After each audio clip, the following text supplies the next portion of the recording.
Saudara-saudari, Bapak, Ibu, adik-adik, para sahabat Tuhan Yesus di Paroki Santo Yosef Medari dan di Stasi Santo Tomas Seken, juga para sahabat Tuhan Yesus dimanapun Anda berada, salam sehat, semangat selalu, tetap bahagia, dan senantiasa dalam berkat Tuhan.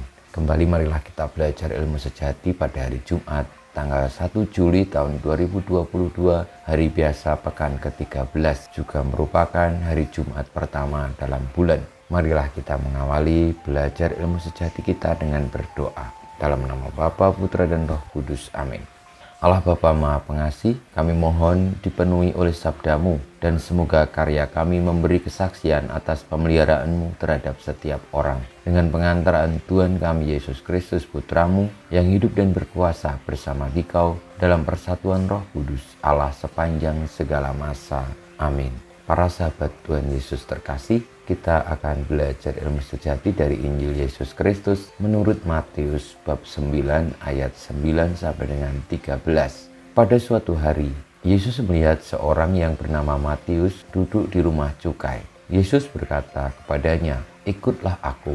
Maka berdirilah Matius, lalu mengikuti dia. Kemudian ketika Yesus makan di rumah Matius, datanglah banyak pemungut cukai dan orang berdosa makan bersama-sama dengan dia dan murid-muridnya.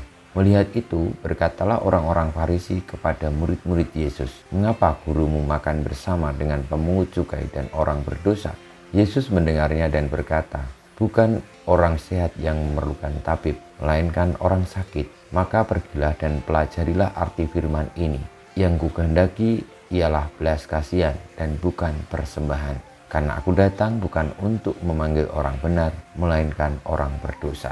Demikianlah sabda Tuhan, terpujilah Kristus. Para sahabat Tuhan Yesus yang terkasih, pada setiap hari Jumat pertama kita merayakan perayaan Ekaristi untuk menghormati, untuk mengkhususkan, memuji hati Yesus yang Maha Kudus. Secara khusus pula kita hendak menimba kasih yang begitu agung dari hatinya yang Maha Kudus. Dalam bacaan Injil yang kita dengarkan tentang Tuhan Yesus yang memanggil Matius, seorang pemungut cukai, untuk ikut beserta di dalam karya pelayanan kebaikan dan kehidupan, keselamatan.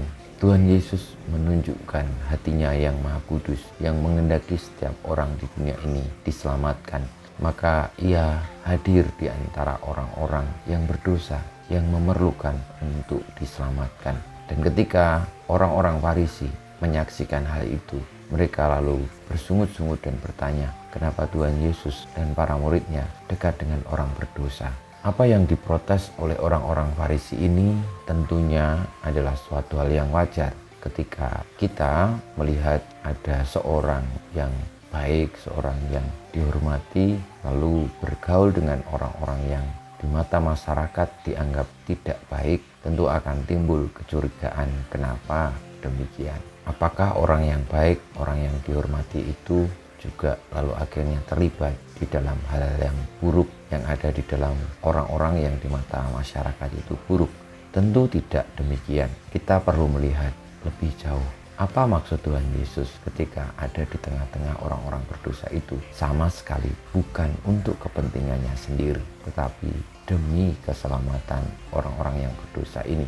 Orang-orang Farisi yang mengkritik Tuhan Yesus juga hendaknya memahami apa arti kritikannya. Apakah itu memang benar-benar ditujukan untuk kebaikan atau hanya karena iri hati, karena ingin menjatuhkan Tuhan Yesus dan melihat bahwa Tuhan Yesus yang baik pun juga akhirnya mudah tergoda dan mau bergaul dengan orang-orang yang buruk. Saudara-saudariku, marilah kita menata hati kita kembali. Kita mempertanyakan segala maksud tujuan hidup kita ini, baik bersama dengan orang-orang yang baik maupun yang tidak baik. Kalau hati kita sebagaimana seperti hati Tuhan Yesus yang kehendaknya adalah untuk kebaikan, maka tentu tidak akan menimbulkan hal-hal perbantahan ataupun justru kita yang membuat perbantahan itu sendiri. Tetapi kita memang murni, tulus untuk membantu menyelamatkan orang, tidak mengambil kepentingan apapun dari yang dilakukan selain agar orang itu selamat. Marilah kita mohon berkat Tuhan,